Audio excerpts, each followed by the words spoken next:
Do you declare words of faith in the battlefield or do you succumb? Hi guys, my name is Akira Krama and welcome to another episode of Wisdom Wednesday. In 1 Samuel chapter 17, we are introduced to the battle between the Israelites and the Philistines, specifically Goliath. There were a couple of things that stood out to me.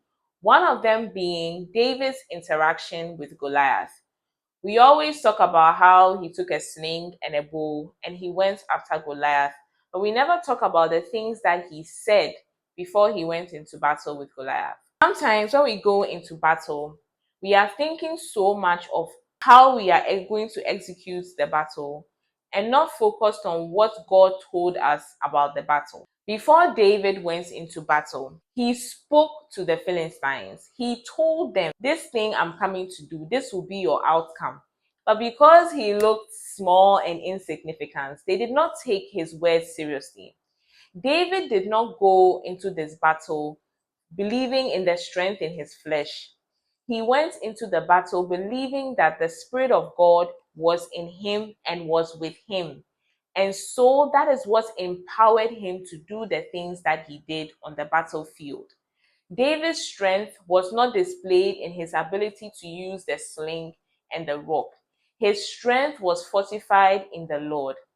So my question to you is, before you take up your sword, what are the words that you speak over yourself and over the situation? The words that we speak with our mouths are powerful.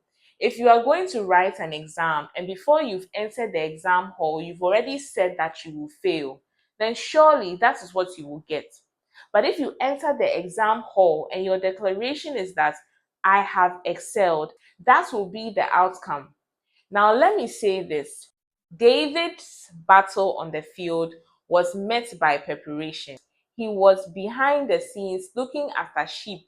And as he was looking after sheep, he was dealing with lions and bears. And all these terrifying beasts are what prepared him for the greater beast that was Goliath.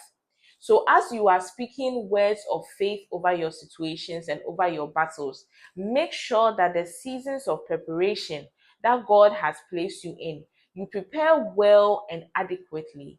You take into cognizance all the lessons that God wants you to learn in hiding. Because once He puts you on the battlefield, it is time to execute without fear and without stumbling.